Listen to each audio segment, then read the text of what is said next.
All right, so I've uploaded a few questions onto the McGraw-Hill Lab site. So go ahead and get those done um, by the end of the week. Uh, I'm trying to find a specific lab that I had scheduled, but I don't know if they adjusted the labs or they changed anything. But it seems that that lab isn't there. Plant pigments. So I'll see if I can get that lab. I was looking for it, the plant pigments and the enzymes. And I'll also be uploading a quiz tomorrow. Okay, so be ready for that. And then it will be mainly on stuff that will be on exam 3 on that's for next week. Okay. You will have a lecture on Monday for chapter 17. I will not put that on exam 3. Okay, so that exam 3 will be scheduled for that day as well. Um, yeah, let me see. Also, be thinking about your um, topic that you want to write about and present about for the end of the semester. I'll be posting a link, or not really a link, but just like an assignment on Canvas where you click and then you just write down your topic, and I'll be posting that for next week. So you should be thinking about your science topic and be studying already, because again you're going to have that short paper and a short presentation that's going to be due at the end of the semester. Okay, so just be thinking about that. All right. So evolution of plants. Chapter 16. Okay. A plant is a multicellular eukaryote that carries out photosynthesis and has a set of structural and reproductive terrestrial adaptations, including a multicellular dependent embryo. Okay. The root, the underground organ of a plant, roots anchor the plant onto the soil, absorb and transport minerals and water, and store food. The shoot, aerial organ of a plant consisting of stem and leaves. Leaves are the main photosynthetic structures of most plants. And mycorrhiza, so plural mycorrhizae, a mutual beneficial symbiotic association of a plant root and fungus. Okay. So you've probably heard of a couple of these terms already, right? A plant, we should all know what a plant is.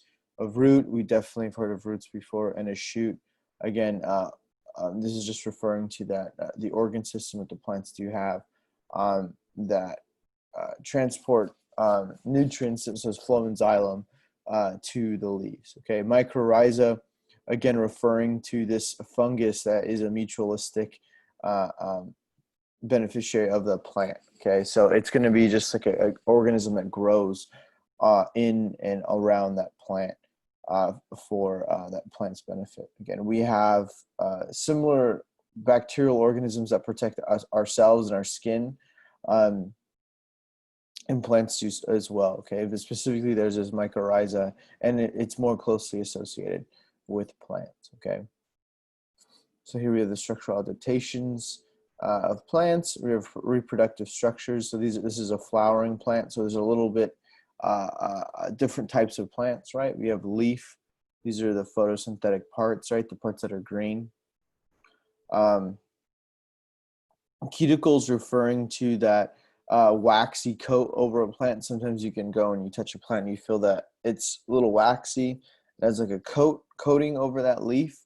And again, that's going to be preventing the loss of water or desiccation from occurring through uh, the exposure of heat or the sun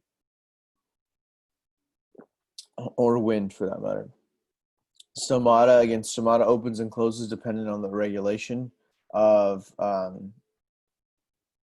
photosynthesis, right? Remember, plants or that live in the desert, such as cacti, will definitely hold off on opening up their stomata for night. Okay, remember that through the dark reactions, you have your light and your dark reactions, and typically, the cactus will open the stomata later at night when there's less sun and less heat that will be there to desiccate that plant or dry that plant out. And then we have the stem, again, supports the plants and performs photosynthesis. And then the root system, again, anchoring and absorbing minerals and water. Okay. Algae are similar in structure but different. Whole body performs photosynthesis, so absorbs water, CO2, and minerals from water. Surrounding water supports the body. Okay, so algae are a little bit different. And algae is a very general term. Many times it refers to single-celled photosynthetic organisms, or it can be referring to these large algae that are multicellular. Okay. So adaptations of plants. So we have a stoma. This is a pore surrounded by guard cells and the epidermis of a leaf. When stoma are open, CO2 enters a leaf. Again, this is going to be the dark reactions, and water and oxygen exit. A plant conserves water when its stomata are closed. Remember, think cactus here, cacti. Cuticle in plants, a waxy coating on the surface of stems and leaves that helps retain water. And then vascular tissue. This is plant tissue consisting of cells joined in tubes and transports water and nutrients throughout the plant body. So xylem and phloem, okay? So xylem is mainly water. Phloem is going to be transporting sugars and other dissolved nutrients, okay? Lignin, a chemical that hardens the cell walls of plants. Lignin makes up most of what we call wood, okay? It's going to be like this glue-like, it's going to have like a glue-like texture initially, and then it hardens. All right, the vascular tissue is visible as yellow veins on the underside of a leaf in this photograph. Again, here we have the vascular tissue, phloem and xylem. Remember, xylem is going to be transporting mainly water. Then we have phloem transporting sugars and various other nutrients, okay? And then you just also have the other parts of the cell that are photosynthetic, okay? All the screen pigmented tissue of that leaf, okay? All right. The protected embryo of a plant. So remember pea plants, again, this is going to be very similar to how pea plants are. They have a closed flower. Internal fertilization with a sperm and egg combining within a moist chamber on the female plant is an adaptation for living on land. Female plant continues to nourish and protect the plant embryo, which develops from the zygote. Okay, so this is a fertilized egg essentially. Okay, plants do have male and female fertilization, even though plants are hermaphroditic, so they produce both male and female parts. Okay. All right. The origin of plants from green algae. Charophyte, a member of the green algal group that shares features with land plants. Charophytes are considered the closest relatives of land plants. Modern chlorophytes and modern plants likely evolved from a common ancestor. Okay. Right, so we have these two species of charophytes, the closest algal relatives of plants. Okay, and you can see the different structures that are associated with this specific species. You do have the like stalks and stems, almost the protrusions that are resembling of land plants, multicellular, right? And then you have this organized cell structure that you see that's very similar to how plants are structured, right? We were looking at that leaf cell earlier, here, and you see the organization of those leaves, that leaf cell, right? It's more organized in the modern day plants, but you can see definitely the structures are analogous, right? We have convergent evolution here. If these were two separate species, but they're not, okay? So these are believed to be the common ancestor of plants, much more ancient organism. All right, the highlights of plant evolution. You have bryophyte. It's a type of plant that lacks xylem and phloem. So xylem and phloem are going to be indicative of what we see as a modern day plants, right? These are later in the evolutionary time scheme, right? Xylem and phloem, again, are going to be important because these are vascular plants. So a bryophyte is a non-vascular plant, okay? So it lacks xylem and phloem. Remember, xylem transports the water, phloem transports sugars and other nutrients. Bryophytes include mosses and their closest relatives, okay? So moss is any of a group of seedless non-vascular plants. And then fern, any group of seedless vascular plants. A seed is a plant embryo packaged with a food supply within a protective covering. Okay. And then a gymnosperm, a naked seed plant. Its seeds is said to be naked because it is not enclosed in an ovary. This should have been ours. Conifer, a gymnosperm, or a naked seed plant, most of which produce cones. Okay, so conifer, again, think of the pollen. These like firs, evergreens, those are conifers. Okay, and they produce pollen, and they have mass fertilization events, right? And this is where we have the issues with the allergies and things like that. They're essentially releasing it's essentially plant sperm into the air to be fertilized other similar species. Okay, so angiosperm, a flowering plant which forms seeds inside a protective chamber called an ovary. And the flower, in an angiosperm, a short root with 4 sets of modified leaves bearing structures that function in sexual reproduction. So angiosperms are the newest to have evolved, right? These are the newest type of plants. Before you have the conifers and then the gymnosperms. And the earlier plants, they do have swimming gametes, which we'll talk about right now. Okay, so as bryophytes go and ferns go, they still have swimming gametes, and what that means is that the egg or the sperm does still swim to the egg, which is interesting, right? If you look at animals and plants, it's kind of interesting to see that plants do still have swimming gametes, right? Swimming sperm.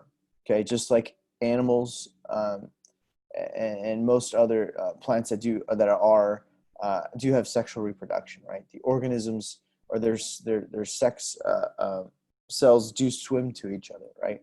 And that's a common with bryophytes and ferns, right? And this is half of the plant diversity that we're going to be talking about today.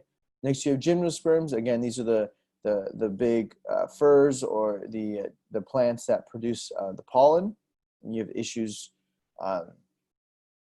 with allergies. And then the angiosperms are the new flowering plants. Okay, so these are the most or they're the latest to evolve, right? These are the newest plants in the evolutionary time span. Okay, and again, flowering plants utilize organisms or other organisms for pollination, right? Like bees, flies, mosquitoes. There's a lot of different insects that they can utilize in order to fertilize their eggs. So first we'll be talking about bryophytes. Again, these are non-vascular plants, so they lack phloem and xylem. They lack a water nutrient transport system. So therefore, that limits how large they can get, okay? So there are a few adaptations that needed to take place for plants to move to land. One, they needed a waxy cuticle that helps with dehydration. 2, the retention of developing embryos within a female plant, okay?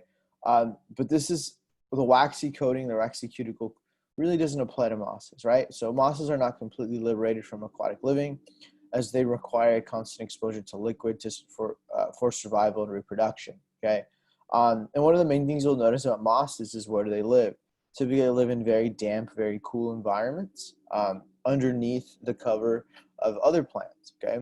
And if you were to go look for mosses right now, you'd find that it was in an area, or it would be in an area of constant water exposure, such as like a leaky faucet or an area that has a drip system, or some sort of sprinkler system that's always going to be turned on every day, okay? Or not, that's going to have a constant leak or a constant moisture present, okay? So mosses do need that extra help. And again, it ties back to how or where photosynthetic plants came from, or photosynthetic organisms came from, right? They came from the oceans.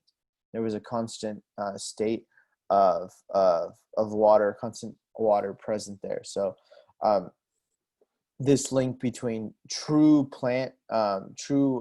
terrestrial plants and aquatic plants is there, right? The jump is here in the bryophytes, lacking the vascular tissue, and then always consistently needing to be exposed to water or liquid, okay?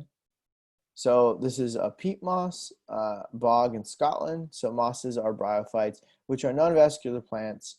Safranum mosses, collectively called peat mosses, carpet at least 3% of the Earth's land surface. They're most commonly found in high northern latitudes. The ability of peat moss to absorb and retain water makes it an excellent addition to garden soil. Okay. Again, you see that you do have the bryophytes here, the peat moss, and you have a constant presence of liquid water. Okay, and that's required for that organism to survive. All right. So bryophytes, you have a gametophyte. This is a multicellular haploid, form in the. It's supposed to be form in the life cycle.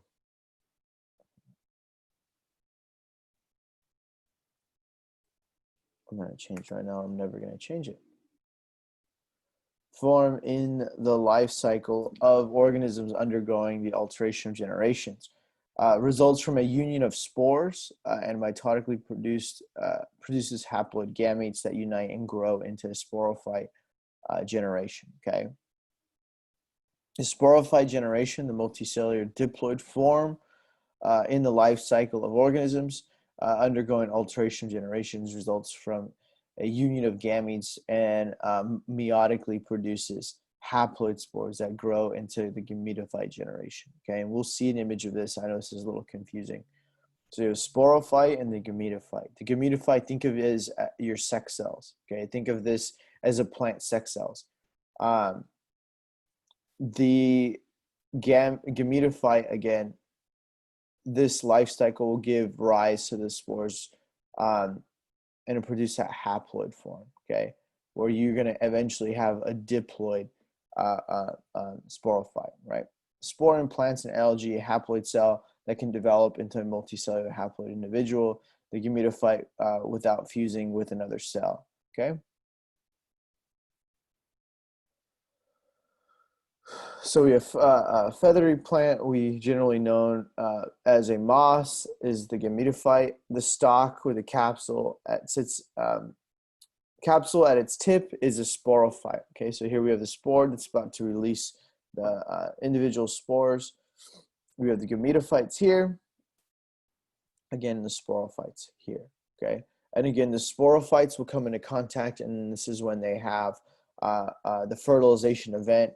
And then you have that diploid, and then eventually the meiotic and meiotic divisions will form this plant structure again, right? You have the gametophyte, the haploid, or the diploid gametophyte, and then eventually the sporophytes that are produced, okay? So we do have something called an alteration of generations.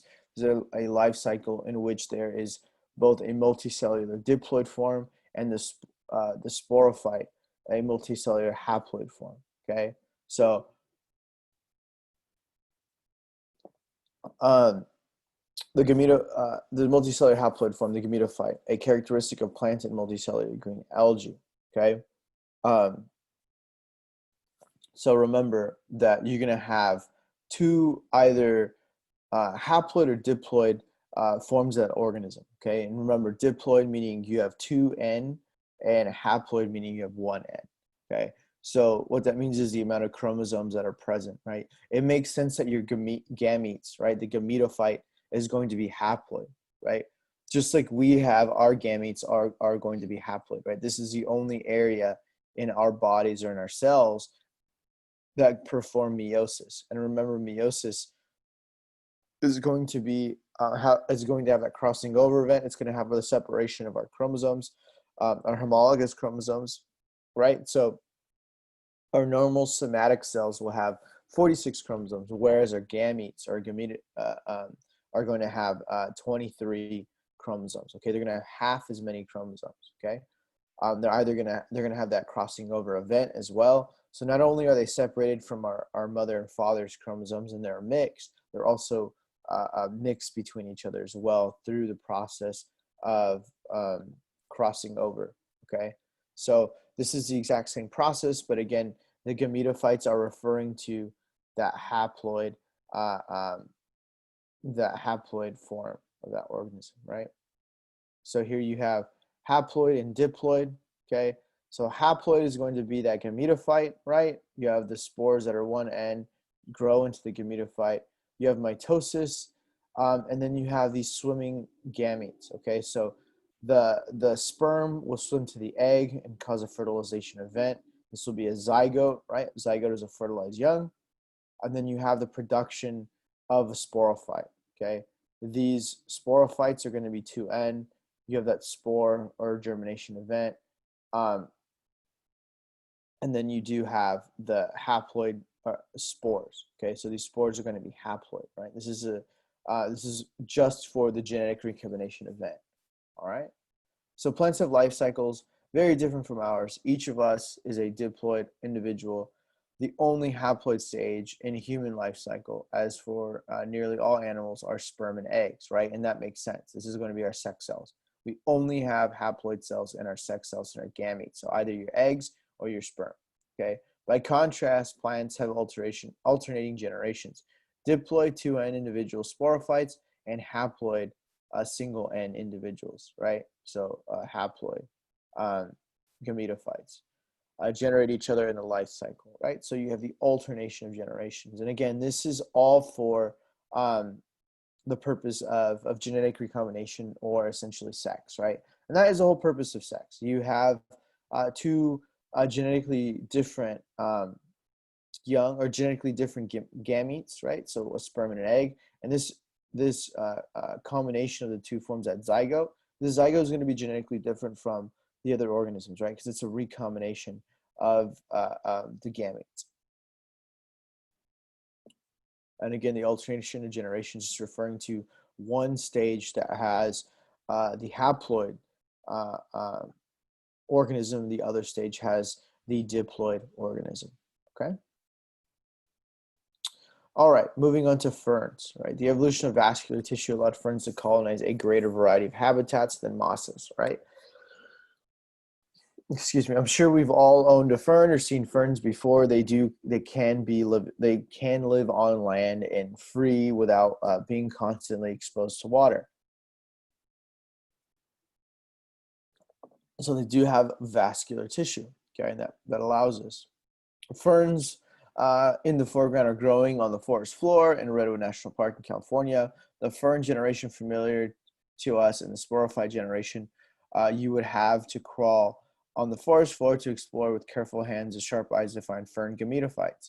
Upper right, tiny plants growing on or just below the soil surface, okay? So ferns are actually very interesting, right? They do have clusters of spore capsules underneath their leaves.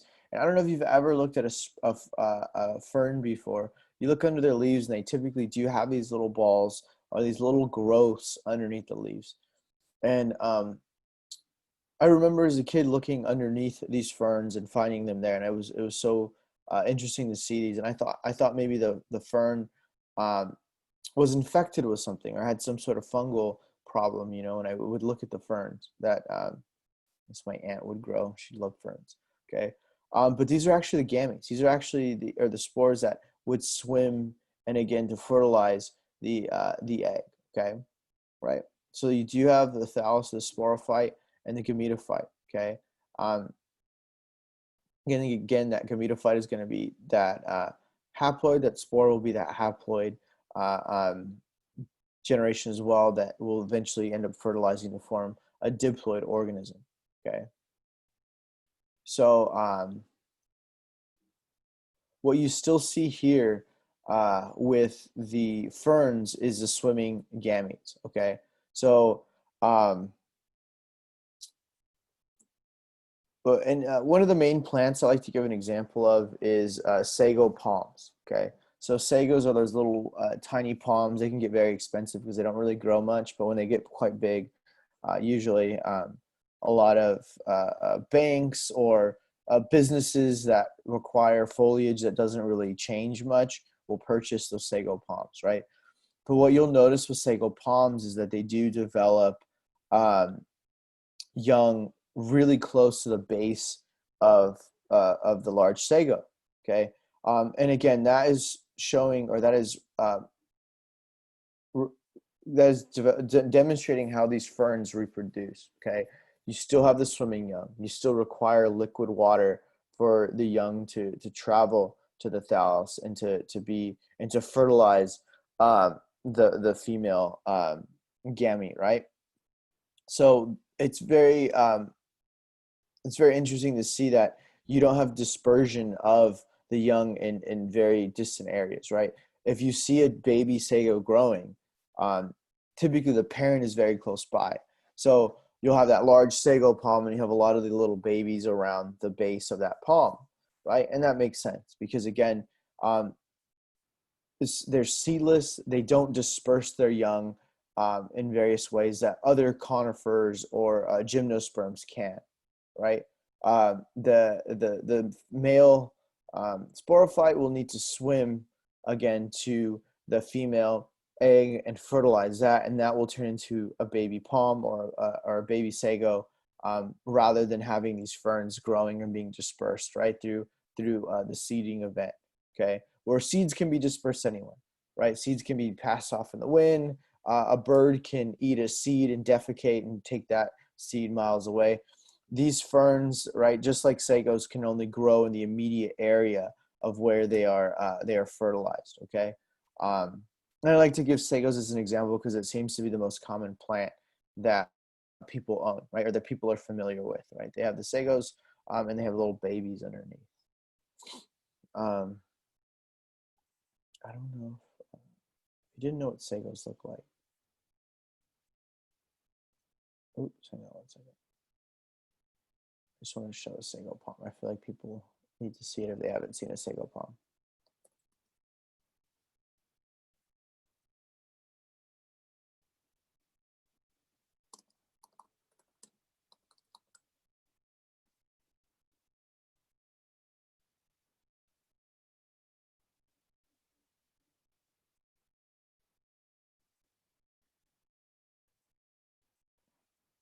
All right, so here you'll see the sago and you'll see the individual babies forming at the base. And these are, they call them sago palm pups apparently. But these individual little growths are those babies, right? The little pups, as they call them, apparently, right? And again, these are going to be the swimming gametes, right? And you can't really tell that, right? You'll see it typically like this. You'll see all these little babies. You dig them out, and you can, give them or sell them to people, right? And again, this is just because of the swimming gametes. They can't travel very far. They don't have seeds. They can't disperse their young readily. And I think this belongs to the phylum Pterophyta. Again, ancient plant. So sagos are quite ancient, okay, compared to the gymnosperms and the conifers. All right, the Carbon-Coniferous period, so about 360 to 300 million years ago, ancient fern plants fell in stagnant wetlands and did not decay completely, leaving their fossilized remains. Right, and this is where we gain fossil fuels from. So an energy deposit formed from the fossilized remains of long dead plants and animals. All right, so this is where we gain our fossil fuels from. So if you didn't know this, fossil fuels, meaning fossil as in a fossilized remains of organisms, and fuels is what we use today, right? As mainly as coal and oil deposits, right? So this is years and years and years and years of dying animals that are being buried, or animals or plants being buried into the soil, and us using their non-decayed hydrocarbons as energy for our vehicles and for our fueling needs. Okay, so if you don't know where fossil fuels came from, this is where they came from, right? And this again is coal and gasoline, and the burning of those hydrocarbons for our energy industry, right? Either in cars or in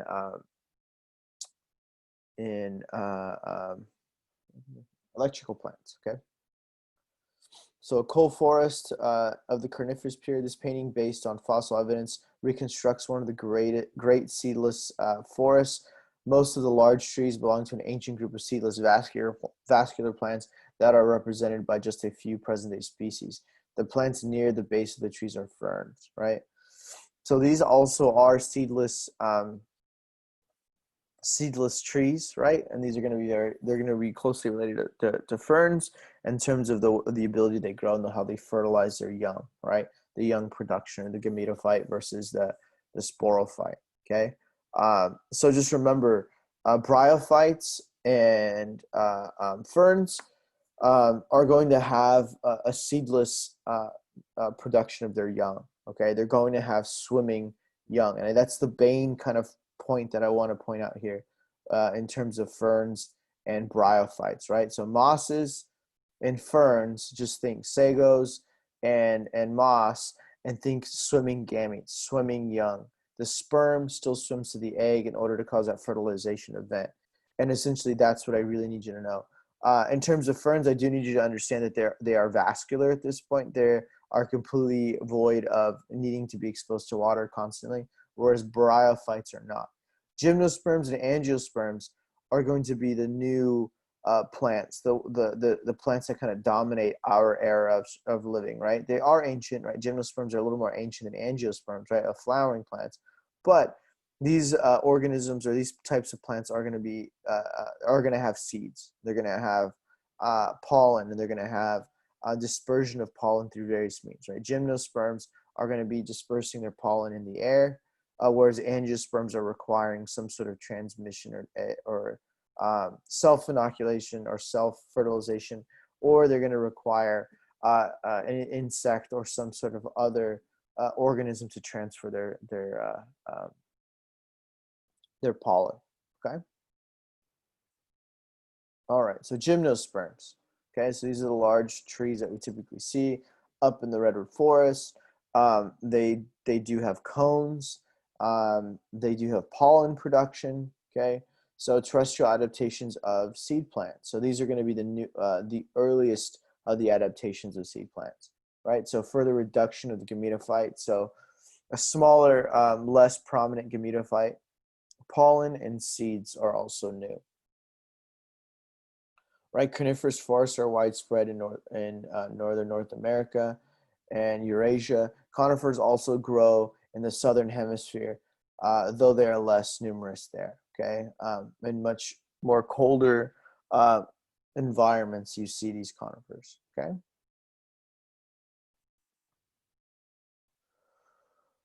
Right, so three variations on alternation of generations in plants, right? You have gametophyte and sporophyte. So gametophyte is 1N, sporophyte is 2N.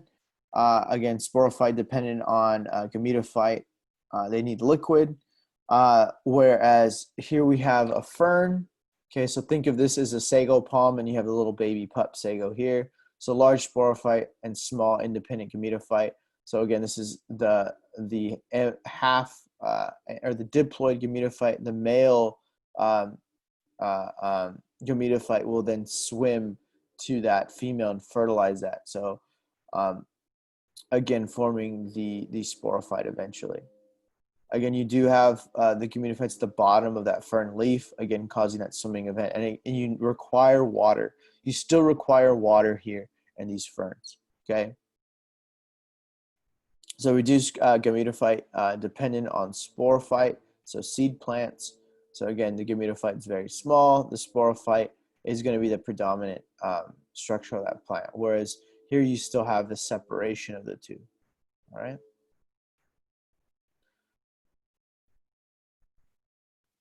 Oops.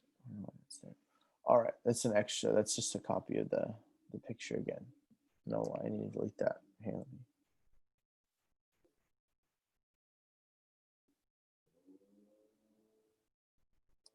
There we go. All right, so terrestrial adaptations of seed plants. So you have a pollen grain and a seed plant, the male gametophyte that develops within the anther of a stamen. We'll talk about anther and stamen right now. It houses cells that will develop into sperm. Pollination in seed plants, the delivery by wind or animals of pollen from the male pollen-producing parts of a plant to the stigma of a carpel on a female part of the plant, right? So plants are hermaphroditic. They have both male and female parts. But again, it can only be fertilized by the different typically a different organism, or typically different separate pollen that has a different organism. An ovule. In a seed plant, a reproductive structure that contains a female gametophyte and the developing egg. An ovule develops into a seed. Okay, germinate to initiate growth, as in a plant seed or a plant of fungal spore. I don't know why that. I don't like that wording. I think this is a wording from the book, but I think I'm gonna change it around. All right. So here we have from ovule to seed. So we have a female cone cross section. So again, these are going to be the individual sections of these seeds or these ovules, these haploid, I guess, components of that cone. Okay. So again, we have the cross section. We have a spore wall. We have an egg of the nucleus, and then we do have that individual spore. Okay. This requires the eruption or the fertilization for this to actually come out. This is a protective tissue, and again, these are going to be found deep in that cone. So the sporophyte produces spores within the tissue surrounded by a protective tissue layer. The spore develops into a female gametophyte, which produces an egg nucleus. Okay, so during this event, it's waiting or requiring for that pollen to come into contact with that seed in order to form that zygote. Okay, so it does require that pollination or that male component in order for this to be fertilized. Okay, so here we have the fertilized ovule. After pollination, the pollen grain grows a tiny tube that enters to the ovule, where it releases a sperm nucleus that fertilizes the egg. Right. So again, you have that female gametophyte. You have a pollen tube. So again, that pollen will land in that little section, form that tube, right? That allows for that zygote or that fertilization to occur, right? So seed coat derived from protective tissue layer, and we have a multicellular embryo now, and there is a food supply. So think of this as a yolk or the albumin in egg, okay? Right, that you have that yolk, and then you have the white part of that egg that's going to allow for that growth of that chicken. Same in terms of the seed. The seed is going to have a food source, and it's going to have a protective layer as well. Okay. So the seed fertilization triggers the transformation of the ovule to seed. The fertilized egg zygote develops into a multicellular embryo. Excuse me. The rest of the gametophyte forms a tissue that stockpiles food, and the protective tissue layer of the ovule hardens to become the seed coat. Okay, so again, you have the initial female haploid cell, right? That the initial start of that seed, the ovule. Okay, this again is referring to the spore. You have the nucleus, the egg. This is a female gametophyte. Okay. The male gametophyte is dispersed in the air typically, right? This is a high pollen count. We talk about the high pollen counts in the wind. This is because the gymnosperms are releasing, again, their pollen. Okay, the pollen will land in this area of the cone. It makes its way to the egg, provides that pollen tube, fertilizes that egg, and now it turns into the seed. The seed can then be dropped in the cones, or whatever event that needs to occur for this egg or the seed to be dispersed can occur, right? This can be from a bird. This can be from the dropping, right? Some cones or some seeds are activated by fire, right? Especially those or gymnosperms that are our conifers are found up in our foothills and up in our mountain ranges, right? There are some that are activated by fire, right? Where they only release the seeds when exposed to certain temperatures, okay? So those are going to be the gymnosperms, right? So we have pollen and we have the encapsulated seed. So this is the development of seeds, okay? And you got to remember, the gymnosperms compared to the angiosperms are they produce a lot of gametes, okay? They produce a lot of cones. They definitely produce a lot of pollen, which essentially is, again, that male gametophyte that's being dispersed out, right? That haploid male gametophyte is going to be just dumped into the air, okay? and then disperse that way. So this is very inefficient. So think about laying, 100 eggs or investing into one specific young.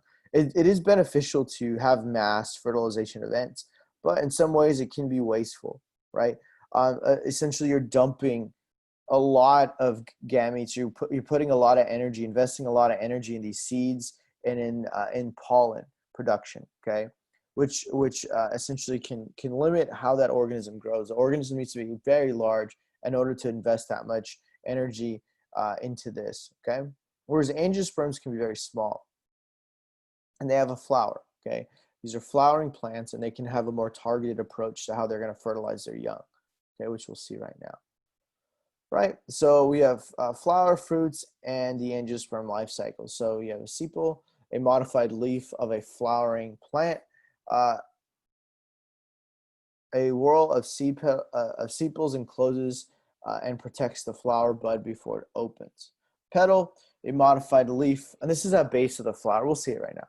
Petal, a modified leaf of a flowering plant. Petals are the often colorful parts of a flower that advertise to insects and other pollinators, right? Stamen, a pollen-producing part of the flower consisting of a stalk, filament, and an anther. Excuse me. Typically, you'll see these. You'll have the stalk, and you'll have the little pollen, and they almost look like a little. I think they look like not scones. What's that? There's like donuts that have like it almost looks like a maple bar, like a really small maple bar. So typically, you'll see these, and you'll have these little bars that are covered in pollen around the center of that flower. And again, this is going to be that the pollen that's going to be for the bees or whatever pollinators that are present there. And we'll see that right now. The anther, a sac in which pollen grains develop, located at the tip of a flower stamen. Okay. We have a carpel, the egg-producing part of a flower consisting of a stalk with an ovary at the base and a stigma which traps pollen at the tip. Right, an ovary in flowering plants, the base of a carpel in which the egg-containing ovules develop. Stigma, the sticky tip of a flower's carpel that traps pollen. All right. So here we have the stigma and the style. This again is going to be sticky. This is going to drop or receive that pollen from the pollinator. Again, here's that tube. That style will allow that pollen to make its way down and make that pollen tube in order to fertilize the ovule or that egg. Okay, see that anther? I guess these look like hot dog buns in the picture, but you have seen them. I think they look like maple bars or some sort of donut, but they are covered with pollen, right? The stamen and is going to have the anther and the filament. Again, this stalk that's growing, and it'll have those pollen. That pollen available here. This is typically where you see bees. They'll come in the land. They're getting the nectar or whatever sugar this flower is producing. Right, they'll lap up this sugar, and those bees you'll typically see have the pollen attached to the legs. Right, so the bee will come, drop off some pollen, and also pick some pollen up from the anther. Okay, this is a sepal. Again, this is going to be what's covering the buds or the petals before this flower actually blooms. Okay. Yeah, so that's a flower for you. Again, stigma and style. Think of female fertilization. Anther and filament. Think of male dispersion. Right, you're getting that pollen away from that flower. There are some flowers that are fertilizing, such as the pea plants that we talked about with the Mendelian genetics.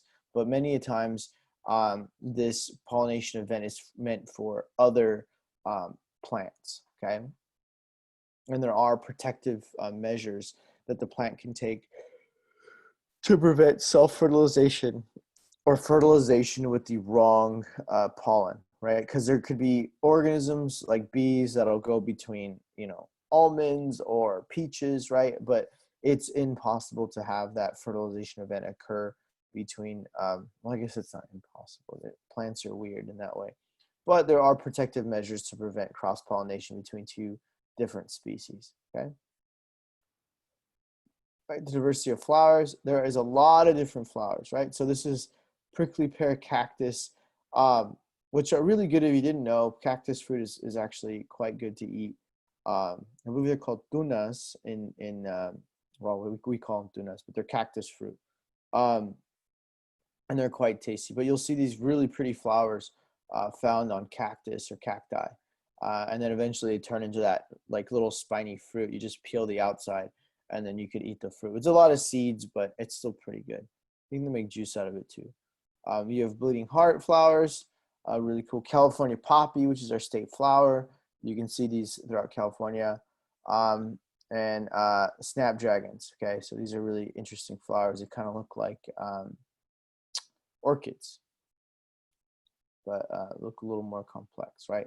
So again, these are going to be mainly to advertise. These different colors are mainly to advertise towards pollinators, right? This is saying, hey, I have some sugary fluid here.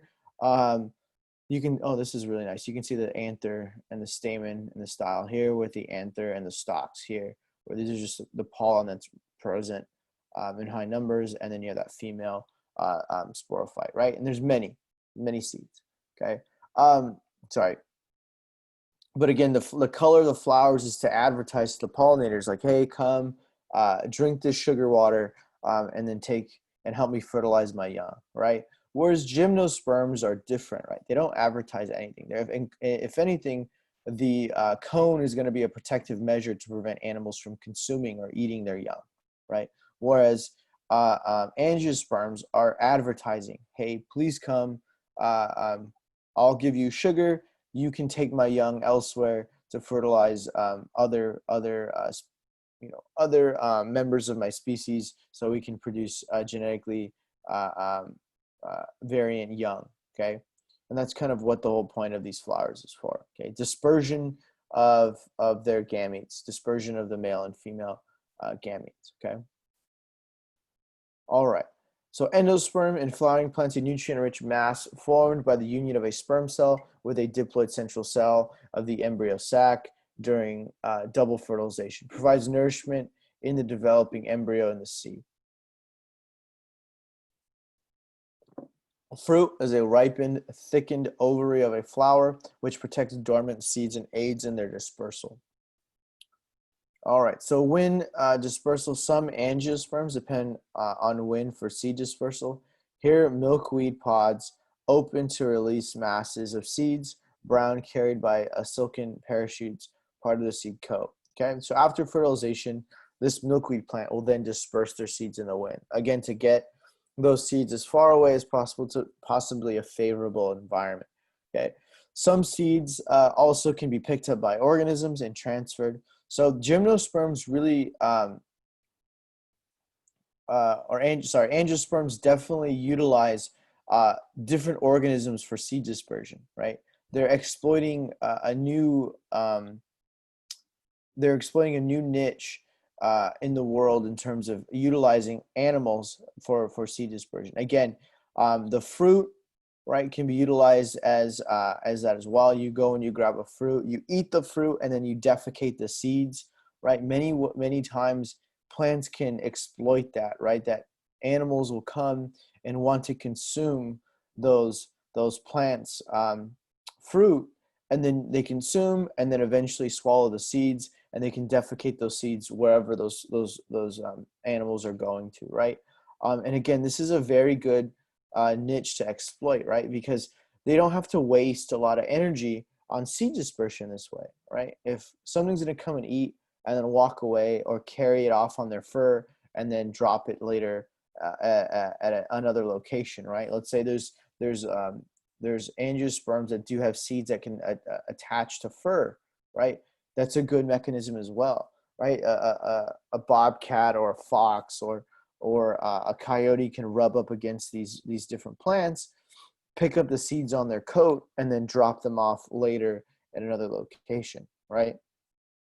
Very, very clever means of exploiting that animal mobility in order to move their seeds away from the initial site of fertilization, okay? Right? Whereas gymnosperms are a little bit different. They're kind of limited, right? And in ferns and bryophytes are even more limited, okay? because their young swim. So that has to be relatively close to that parental plant or that parental sporophyte, wherever that sporophyte was, in order to actually have that young. Okay. Whereas angiosperms are really not limited to the distances that they can travel. Okay. So keep that in mind. Again, animal transportation. Some fruits are adapted to hitch-free rides on animals.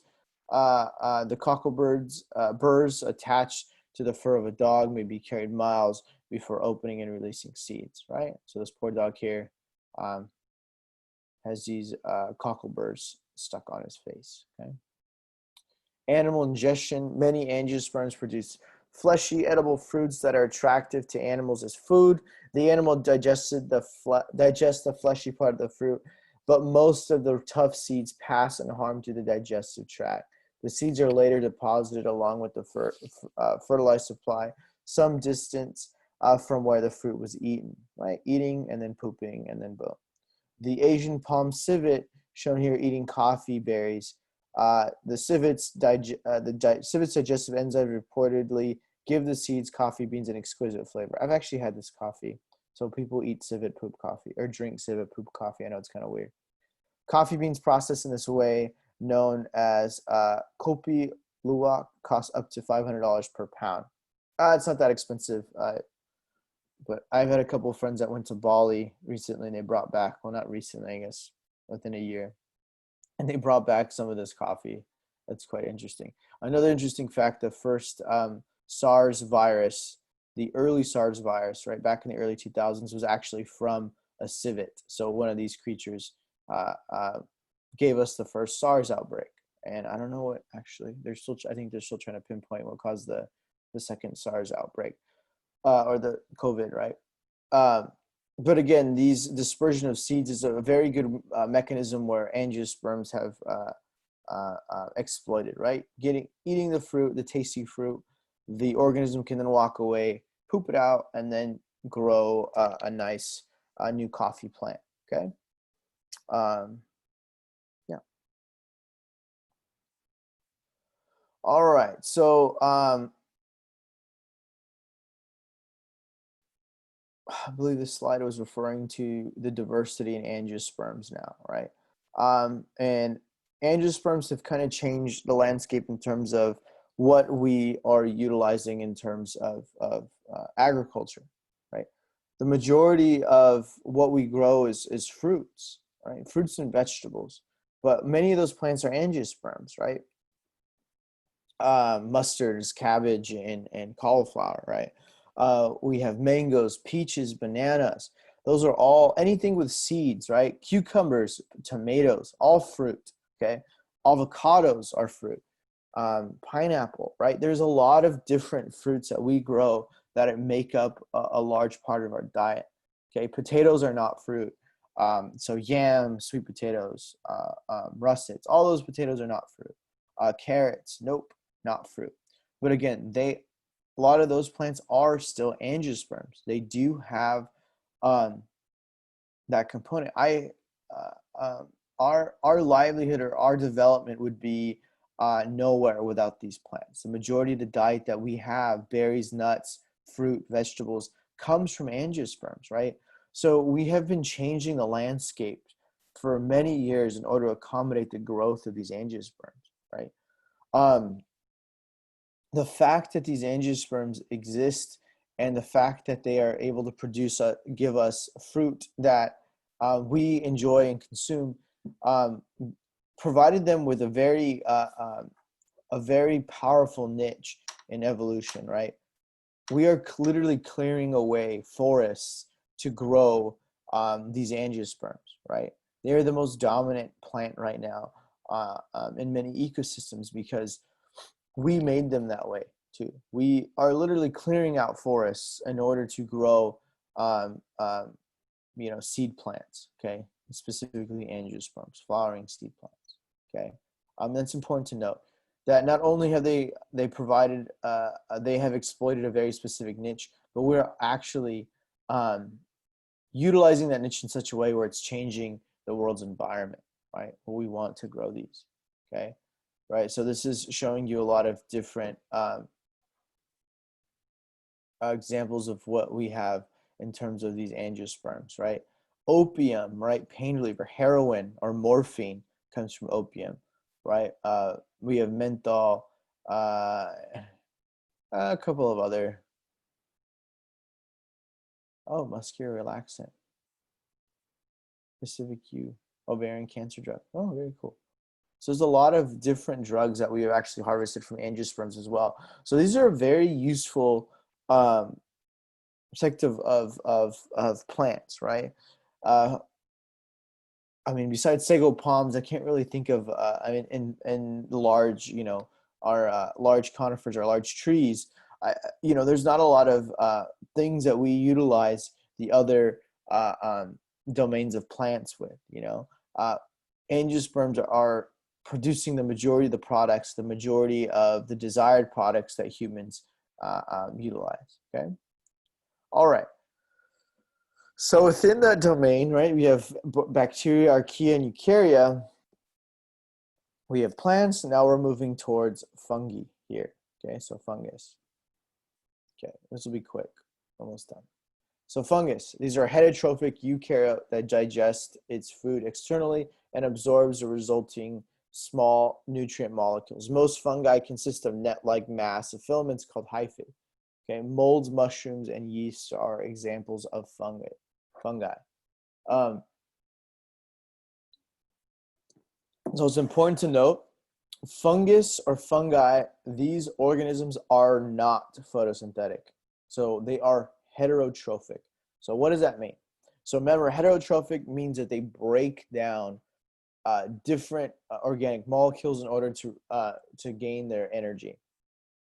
Okay, they're just like us in a way, right? We have digestive enzymes that break down tissue, plant tissue, animal tissue, in order to utilize the energy. Okay, fungi are the same way. Okay, they need to have a carbon source. They cannot produce their own sugars, right? Plants can't. Plants are able to utilize the sun in order to produce glucose. Okay, fungi cannot. Okay, fungi require a dead or decaying matter in order to absorb the nutrient. Okay, mycorrhiza, also associated with plants, again, utilize or exploit plants in that way, where they mutually benefit from their growth, right? That mycorrhiza provides nutrients, it provides enzymes that can break down certain molecules, and then provides nutrients to that plant. In protection, the plant provides energy for that fungus to produce its various different digestive enzymes, okay? And fungi are very, very, very useful to the environment. They break down a lot of different materials that most organisms cannot, besides bacteria. Fungi are important in a lot of different food sources that we have, right? Specifically cheese. Mushrooms, so we actually cannot break down chitin in our guts. So mushrooms have very little nutritional value, or they have good nutritional value, but very low caloric value, okay? And then there are pathogenic fungi, okay? So budding yeast, so like Saccharomyces cerevisiae, these are going to be important with helping or fermentation processes, right? So making beer. We have a fairy ring. We have different molds that are used, like penicillium is used to make penicillin. This is a fairy ring. So everything in the middle of this fairy ring is inhabited by the fungus, okay? So the main body, the fungus, is housed here, right? We have corn schmut. This is a parasitic fungus that plagues corn. It's considered gourmet food, actually. So truffles, right? Ascaris. Truffles are Pseudomycota. Truffle. People will talk about truffles in pasta and things like that. Again, that's a fungus as well. It's when you have like the pigs that go and they actually find or sniff out for that truffle. And the truffle costs an exorbitant amount of money, which I don't get. But again, that's a fungal growth, very similar to a mushroom. Okay. All right. So fungal structure. So absorption, the uptake of small nutrient molecules by an organism's own body. In animals, absorption is the third main stage of food processing following digestion. In fungi, it is acquisition of nutrients from the surrounding medium. So fungi are saprophytic, which means that they dump digestive enzymes out into their environment to destroy or break down very complex molecules, right? So if they're digesting cellulose, they are required to dump out these enzymes that can break down cellulose in order to harvest those glucose molecules, right? Hyphae, one of the many filaments making up the body of a fungus. Mycelium, this is a densely branched network of hyphae in a fungus, right? So hyphae is going to be referring to the single filament. Mycelium is referring to a bunch or a lot of the hyphae kind of associated together, okay? One of the big differentiations that I think of in hyphae is that you do have hyphae that are growing here, right? But mycelium is going to be referring to the fuzzy growth of the fungus, right? And the fuzzy growth, I mean what you would see on like a slice of bread, right? You'll see like the fuzzy patch of growth that'll be present there, okay? All right.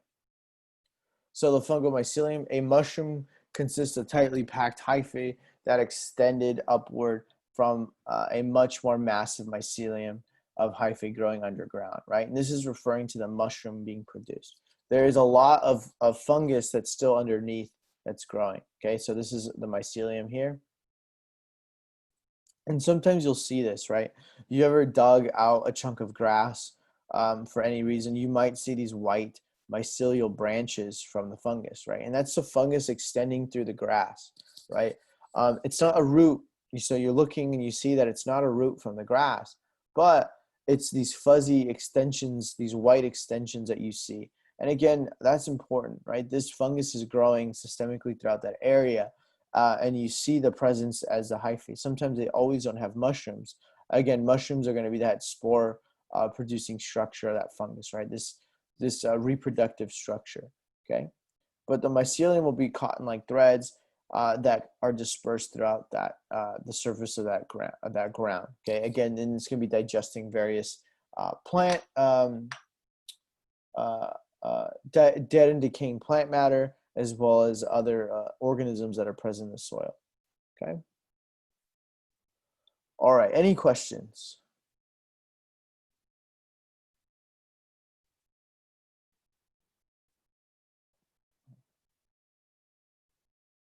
Nope. All right, very good. Well, it looks like there was a lot more people that came in and attended today. So I think I'll be continuing to have the lectures at 9:45 rather than 8:10. I may or may not change it up, but I'll let you know ahead of time that if I decide to have an earlier lecture rather than the lecture at 9:45. But from here on out, we'll start lectures at 9:45 just because I think more people are awake at 9:45 than 8:10, so they might be more tempted to chime in. Um, if you have any issues with this, please let me know. We can go back to the regular time because that's the time that we had initially scheduled the lecture. But for now, it seems like more people are showing up, or at least popping in and out of the lecture. So I might keep it at 9:45. And this may change. Again, I'll let everyone know through email. Be thinking about your project. I'm going to be uploading a quiz as well as the submission for your science topic. And remember, it can be any science topic that's relevant today. You can talk about global warming. You could talk about the virus or healthcare, anything that has to do with microbiology or biology. Thinking of my other class. Okay, so anything to do with biology is relevant. You can even talk about discovering organisms on a different planet. So let me see. Actually, let me just show you this website. A great website is IFL Science, okay? And let me show my screen. So you can come here and look at various different articles that you see or that might have relevance to your project or something that you might be interested in, okay? Right, so 17 psychological tricks. No, that's actually not it. All right, So here you have relevant scientific topics, relevant topics throughout the field of the various sciences, right? The first US case of COVID-19 reinfection suffered worse symptoms second time around. Oh, that's kind of scary. Tinnitus can be silenced for up to a year with new tongue zapping device, right? There is a lot of different, again, topics that you can pick from here. This can give you a lot of interesting perspectives on science, right? Here's one on the brain. Microdosing with LSD may boost brain growth factors, new research suggests, right?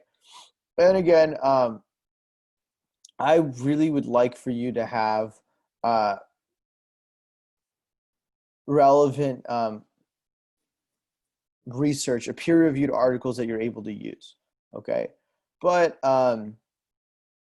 if you come here, you can get a better idea of what you want to learn about, right? There's a lot of different topics people might not even have heard of or even known about, right? Engineered wasp venom could help fight antibiotic resistance. Very cool, okay? Start looking into antibiotic resistance. You might look into different drugs, or what type of chemicals or what type of protein is found in this wasp that allows for that. So again, this website can be fairly useful to you, okay? So again, just be looking up topics. I'll be uploading something on Canvas shortly for you to upload your topic, okay? And just be thinking about it, right? So you'll have about a month to write your paper and get your presentation done, okay? And again, it'll be a short presentation. I'll upload the document again at the end of this week, so you can see and read and have a better idea of what the project is about. But I'll talk about more about it later. Please email me if you have any questions. And again, you'll have a quiz uploaded tomorrow. That's due by the end of the week, or probably Saturday. Okay. That's it.